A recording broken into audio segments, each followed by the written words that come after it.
반갑습니다. 이번 시간에는 2024 대수능 6월 모의평가 현대소설 최명익의 무성격자에 대해서 공부해 보도록 하겠습니다. 일단 문학 작품이기 때문에 우선 이제 보기가 나오는 문제를 통해서 이 작품에 대한 힌트를 좀 잡고 그 다음에 지문으로 들어가 보도록 하겠습니다. 자, 여기 30번 문제 있죠? 자, 이 30번 문제의 보기를 통해서 이 작품의 대략적인 어떤 주제나 특징들을 좀 정리를 해보면 일단 선생님이 1번부터 5번까지 5가지 특징을 좀 이렇게 구분을 해놨죠. 자, 그래서 이 무성격자의 정일은 아마 이 소설의 주인공은 정일이겠네요. 자신을 구속하는 속물적 욕망을 경멸합니다. 그렇지만 현실에서는 적극적 행동을 주저하죠. 그러니까 속물적 욕망을 경멸하면서 동시에 되게 소극적 태도를 보이고 있다. 이런 좀 모순적인 모습이 보이고요. 자, 그리고 세 번째는 주변 대상을 관찰하여 그 의미를 파악하고 그 파악한 내용에 반응하는 모습을 보인다. 그리고 이 주변 대상에, 그러면서 더 나아가서 그 주변 대상에 자기 자신을 넣기도 합니다. 그렇기 때문에 자신을 분석을 한다는 거죠. 즉 관찰과 분석을 수행하는 자신의 내면마저도 대상화하여 분석을 한다는 거죠.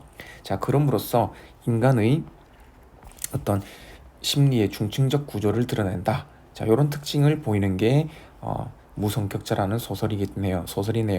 자, 그러면 일단 지문을 볼 건데, 자, 지문을 읽을 때 우리 소설은 지문이 길기 때문에 읽어 나가면서 문제를 해결할 수 있는 것들은 같이 해결하면서 읽어 나가면 훨씬 더 좀 집중력 있게 지문을 읽을 수 있습니다. 자, 여기 위에는 선생님이 보기에 나와 있는 내용을 한번 정리를 해 놓은 거고요. 자, 여기에 초점을 맞춰서 읽자라는 의미가 됩니다. 자, 먼저 앞부분의 줄거리인데, 자, 아버지가 위독하다는 소식을 듣고 기양을 합니다, 정일이가. 자, 이 아버지는, 자, 여기서는 알 수는 없지만 이 소설에서는 자수성가한 자산가로서 위암 선고를 받은 상태입니다. 그래서 일본에서 어떤 교원, 지금으로 따지면 교사가 되겠죠. 자, 교원 생활하고 있는 정일은 이제 아버지의 소식을 듣고 귀향을 한 거죠. 고향으로 돌아왔습니다. 자, 용팔에게 재산 상속에 관한 이야기를 듣는다. 자, 이 재산 상속이 어떻게 보면 이 작품의 제재가 될 수 있겠죠. 그죠? 제재 또는 화제가 될 수 있겠죠. 자, 그러면 이런 재산 상속이란 말이 나왔으니까 보기 내용과 연결시키면 이 재산 상속과 관련해서 어떤 속물적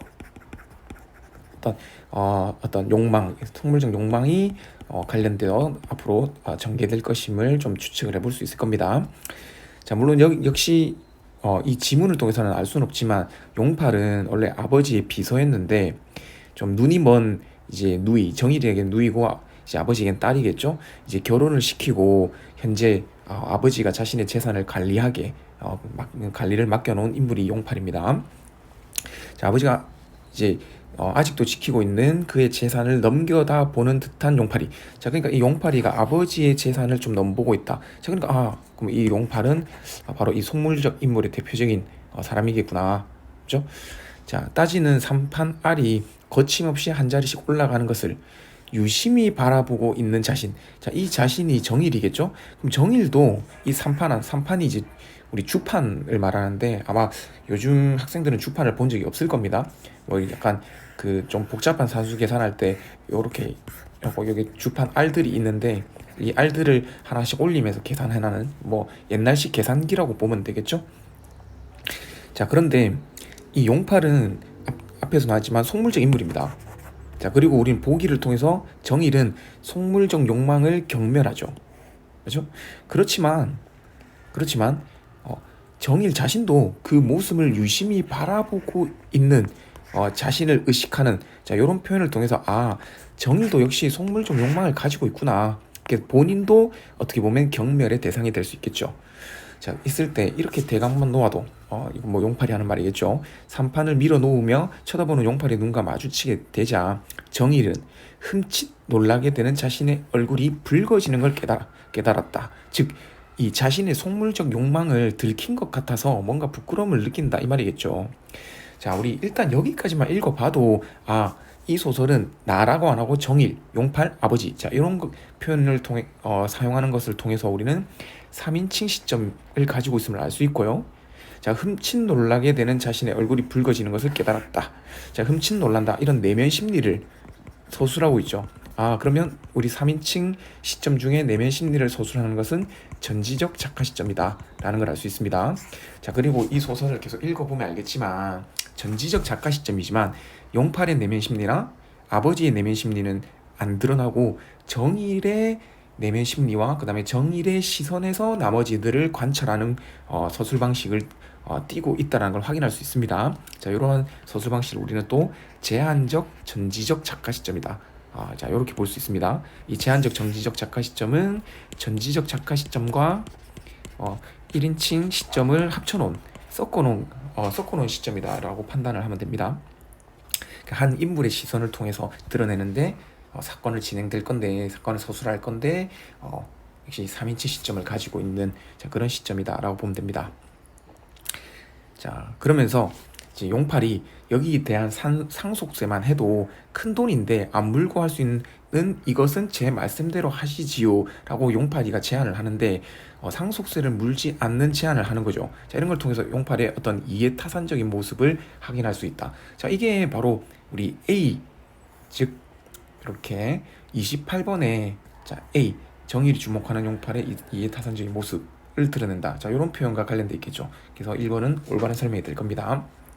자, 이런 식으로 소설을 읽어나가면서 A, B, C, D, E 특정 부분에 대한 의미를 묻는 그런 문제들은 소설을 읽어나가면서 같이 해결해 주는 게 조금 더 정확하고 정확하게 지문을 읽을 수 있는 방법이 될 겁니다. 자, 계속 가봅시다.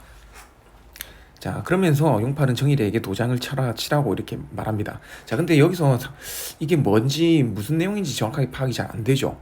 물론 우리가 소설을 읽으면서 정확하게 모든 걸 파악할 수는 없습니다. 맞죠? 자, 그렇지만 선생님이 이거 설명을 해주는 입장이니까 조금만 덧붙여준다면 이게 이제 부친이 아버지가 이제 새로 토지를 삽니다. 토지를 사는데 그 토지의 명의를 아버지의 명의로 하면 상속세가 나중에 이제 아버지가 죽고 난 뒤에 이거를 아들한테 즉 정일한테 상속하면 상속세 큰 돈을 내야 되겠죠, 상속세로. 그렇기 때문에 차라리 아버지가 아니라 정일의 명의로 하자. 자, 그렇게 제안하고 있는 용팔의 모습입니다. 자, 그러니까 정일이는 더욱 불쾌하여졌다. 왜? 자기에게 어떤 속물적 욕망을 자기한테 직접적으로 제시하고 있으니까.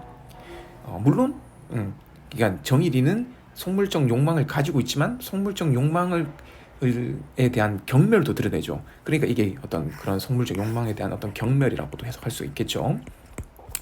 자, 잠이 부족한 신경 탓도 있겠지만 자기의 눈을 기탄 없이 바라보는 용팔이의 얼굴에 발라놓은 듯한 그 웃음이 말할 수 없이 미웠다. 그러니까 이 용팔이가 역시 자기 자신을 어떤 속물적인 어떤 모습으로 바라보는 것처럼 느낌으로써 불쾌함을 느끼는 거죠. 그래서 이 소인놈 하고 의분 같은 분노 같은 심렬 생각이 떠오르며, 그러니까 여기서 이 심렬은 용팔이 자신을 이렇게 어떤 속물적인 사람으로 바라보는 그런 모습에서 화가 나서 떠오르는 심렬, 마음이 되는 겁니다. 맞죠? 자, 그렇게 떠오르며 언제 내가 이런 음모를 하자고 너와 공모를 하였던가 하고 그의 뺨을 갈기고 싶은 충동을 느꼈다. 이렇게 그 어떤 분노가 이런 충동까지 연결되는 거죠. 자, 그러면 이거와 관련해서 우리 기억을 좀 한번 해결해 볼까요? 자, 이 심렬과 관련해서 자, 기억은 이렇게 29번에 있습니다. 자, 그러면 기억의 의미, 용팔의 웃음에 대한 어떤 정일의 불쾌함, 이것도 괜찮죠? 정일의 갈등 끝에 도장을 찍음으로써 심렬, 이건 아닙니다. 아직 도장을 찍는 모습이 안 나왔으니까. 그 다음에 정일은 원래부터 잠을 못 자서 신경쇠약이 있다라고 말하고 있으니까 역시 좀 될 수 없겠죠.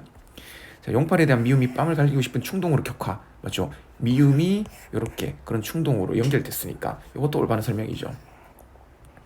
자, 그 다음에 기억, 어떤 정일의 물질지향적 태도, 이거를 좀 경멸하는 모습을 보이고 있으니까 역시 5번도 틀렸죠. 자, 그러면 우리가 기억을 통해서는 1번과 4번 두 개만 이제 올바른 설명임을 알 수 있으니까 나머지는 그냥 제끼면 됩니다. 이렇게. 맞죠? 나머지 니은이 이제 1번과 2번 중에 4번 중에 뭐가 더 적절한지는 나중에 니은에서 판단을 하면 될 겁니다. 자, 계속 가보죠. 자, 그러나 정의는 금시 미끄러지는 듯한 웃음이 자기 얼굴의 흐름을 깨달았다. 그냥 경멸하고 분노하고 뺨을 갈기고 싶은 그런 화를 느끼다 갑자기 웃음으로 바뀝니다. 이러한 심려는 신경쇠약의 탓이 아닐까? 그러니까 내가 이런 화를 느끼는 게 신경쇠약 탓으로 돌리고 있죠. 의분이라는 것도 없고 결벽성도 아니고 그런 것을 공연히 이같이 한순간에 뒤집히는 자기 마음 한 모퉁이의 상식을 농적 뿌린 결과가 어떤가? 한마디로 이 의분 같은 심려를 신경쇠약 탓으로 돌리고 있는 겁니다. 자, 그러면서 이제 용팔이가 계속 이제 도장을 찍어 달라는 것을 이제 정의는 자, 칠 대로 치우. 나는 어디다 치는 것도 모르니까 관심 없는 척하고 있는 거죠. 역시 나는 어떤 속물적이지 않다. 난 속물적 모습 없어. 이런 어떤 자기 기만적인 태도라고 볼 수 있습니다. 자, 이렇게 짓거리듯이 말하는 정일이는 자기가 실없이 웃기까지 하는 것을 들을 때 내가 지금 더 심한 심려에 떠 있지 않은가 하는 생각에 갑자기 말과 웃음과 표정까지 없어지고 말았다. 자신의 내면을 대상화하여 분석하는 모습을 보이고 있죠. 즉 자신의 이런 속물적인 모습을 깨닫고 그런 속물적인 자신의 모습을 대상화하여 이제 내가 이런 속물적 모습을 가지고 있구나. 이런 내가 경멸하는 모습을 내가 그대로 보이고 있구나 라고 하면서 웃음과 표정이 없어지는 자, 그런 어떤 정일의 모습입니다. 자, 그리고 자, 도장을 치고 난 용팔이는 자, 공손히 정일에게 돌리며 장금은 제가 장인께 말씀드리겠습니다. 이 장인이 아버지가 되는 거죠. 왜냐면 아버지의 딸과 눈먼 딸과 용팔이가 결혼을 했으니까 하고 일어선다. 자, 우리 이 B 자, 여기에서 용팔이 정일에게 예의를 갖춰야 되는 위치 맞죠? 공손하게 정일에게 돌리고 자, 이걸 통해서 알 수 있습니다. 자, 중문으로 들어가는 용팔이의 뒷모습을 바라보던 정일이는 갑자기 불러내고 싶었다. 궁둥이를 들먹하고 부르는 손짓까지 하였으나 탄력 없이 벌어진 입에서 말이 나오지 않았고 주저되는 것 같이 생각되었다. 이 모습은 우리 이제 앞에 보기를 통해서 알 수 있었던 이제 속물적 어떤 욕망에 대해서 경멸은 하지만 현실에서 적극적 행동은 주저하는 자, 이런 어떤 정일이의 소극적 태도가 드러나 있죠. 자, 중문 안으로 들어가는 용팔이의 뒷모습 마치 심한 장난을 꾸미다가 용기를 못 내는 그러니까 자신의 용기 없음, 소극적 태도를 말하고요. 그걸 못해. 내 하마 하고 내가 얼마든지 할게. 자, 이런 동무의 모양 같이 어떤 비유적인 모습을 통해서 이 정일 자신의 모습과 이 용팔의 용기 있는 모습을 대비시켜주고 있습니다. 물론 이거는 전부 다 정일이의 관점에서 맞죠? 정일이의 관점에서 용기 없는 자신의 모습과 용기 있는 용팔의 모습을 대비시키는 모습이 보이네요. 자, 그러면 이 C 요 부분은 용팔이의 행위에 대한 정일의 실망스러운 마음 아니죠.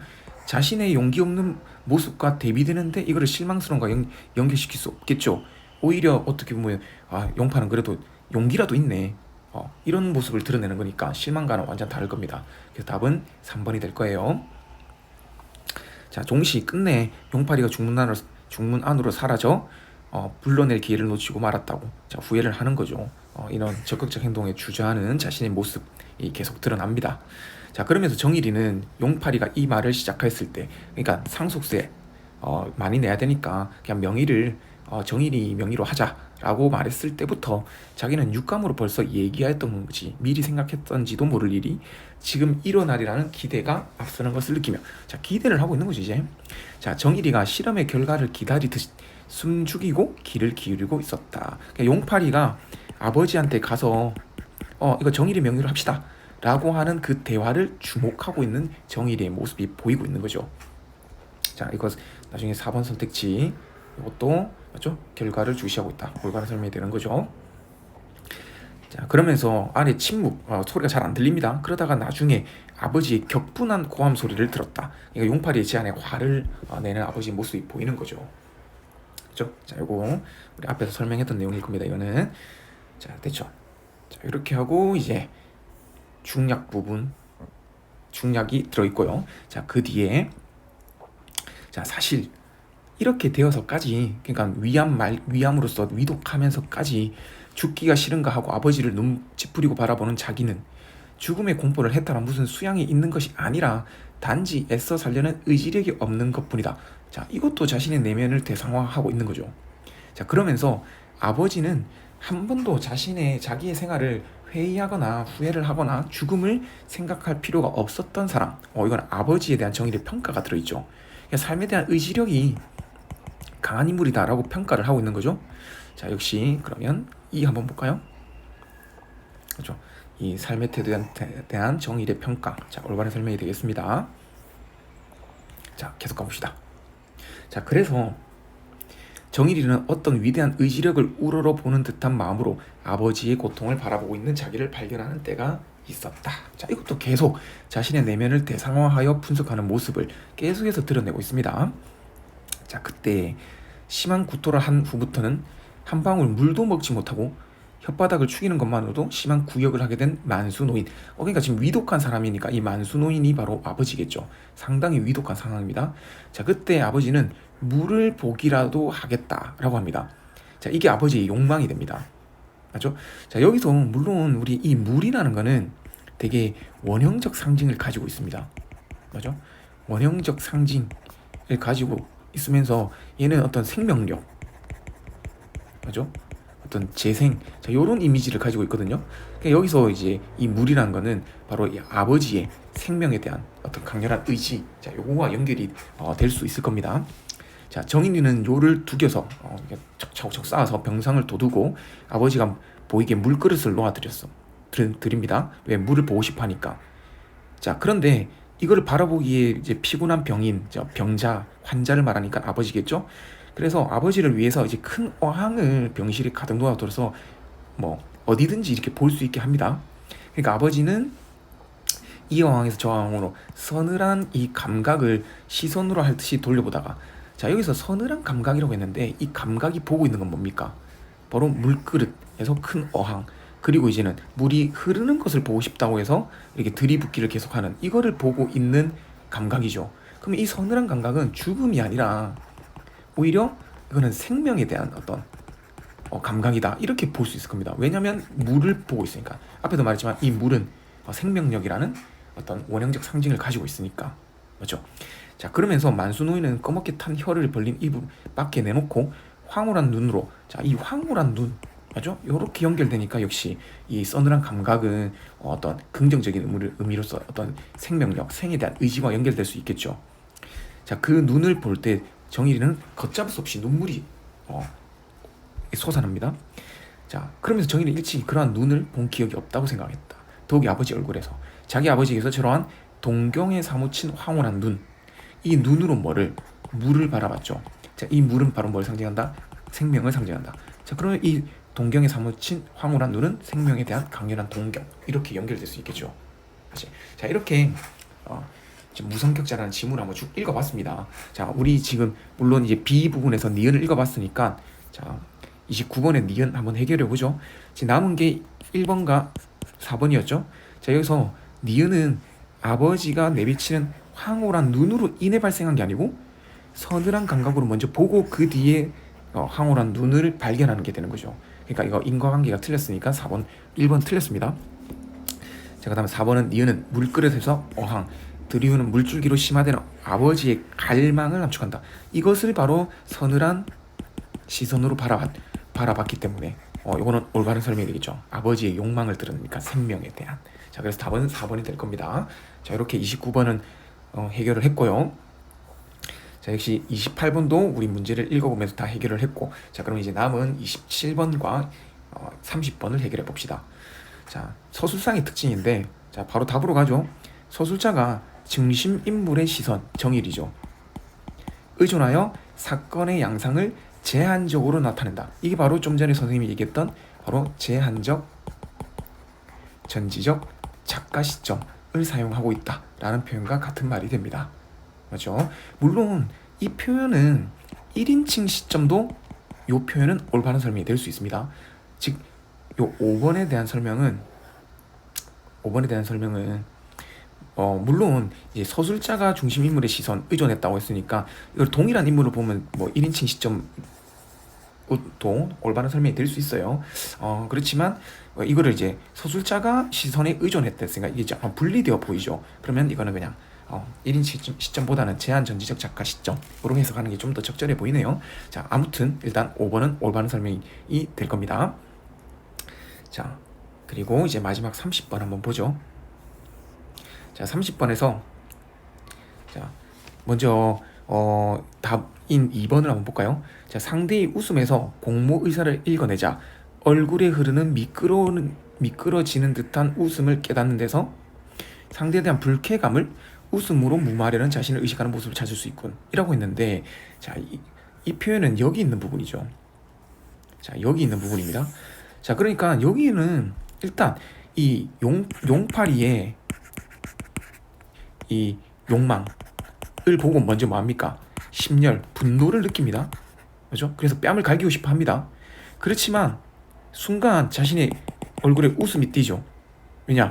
이런 의분 같은 신념을 자신의 태약 탓으로 돌리면서, 왜냐면 자신도 그런 욕망을 가지고 있으니까. 그러니까 지금 순서가 이렇게 됩니다. 용팔의 욕망을 보고 경멸감을 드러내며 분노를 하고, 그런데 그 뒤에 자신의 얼굴에 웃음이 흐르는 걸 깨닫습니다. 왜? 자신의 숨겨져 있는 욕망도 역시 용팔과 같으니까. 자, 그러면 여기서 공모 의사를 읽어내자 웃음을 깨닫는 데서는 상대에 대한 불쾌감을 웃음으로 무마하려는 게 아니고, 결국 상대에 대한 불쾌감을 느꼈는데 그 뒤에 자신의 욕망을 깨닫는 데서 이제 웃음으로 자신의 웃음이 흐르는 것을 발견하게 되는 거죠. 그러니까 상대방의 불쾌감을 웃음으로 무마한다. 이건 틀린 설명이 됩니다. 맞죠? 자, 나머지도 한번 볼까요? 이거는 좀 약간 오답률이 높은 문제니까. 자, 1번. 산판화를 놓으며 이익을 따지는 상대를 경멸하면서, 그러면서 산판환이 올라가는 것을 쳐다보고 있죠. 그러면 이런 모습, 즉 여기에 있죠. 유심히 바라보고 있는 자신, 이걸 통해서 정일도 속물적 욕망을 가지고 있음을 알 수 있습니다. 자, 그래서 1번 선택지는 올바르고요. 다음 3번. 중문 안으로 들어가는 상대를 불러내지 못하고 자신이 그를 부르지 못한 이유를 생각하는 데서 행동을 주저하고 자신에게 관심을 돌린, 그러니까 여기서 이제 소극적인 자신의 모습, 그리고 자신이 그를 부르지 못한 이유를 생각하는 데서 관심을 자신한테 돌리는, 자, 이런 설명이니까 올바른 설명이 되겠죠. 자, 그 다음 4번. 상대의 고통을 바라보면, 이건 아버지가 되겠죠. 그러면서 의지력을 우러러보는 듯한 모습, 마음이 있는 자신을 발견한 데서 스스로의 내면마저 대상하는 모습. 자, 여기 있죠. 맞죠? 그래서 이런 내면을 대상하여 분석하는 모습을 드러낸다. 자, 올바른 설명이 되네요.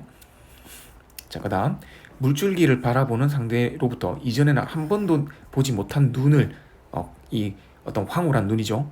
주변 대상을 관찰하여 상대가 내비치는 생에 대한 강렬한 동경을 파악하는 모습. 자, 여기 있죠. 그렇죠? 그러니까 일찍이 그런 눈을 본 기억이 없다. 한 번도 본 적이 없는 그런 동경에 사무친 황홀한 눈, 생에 대한 강렬한 동경을 발견하게 되는 겁니다. 됐죠? 그래서 5번도 올바른 설명이 됩니다.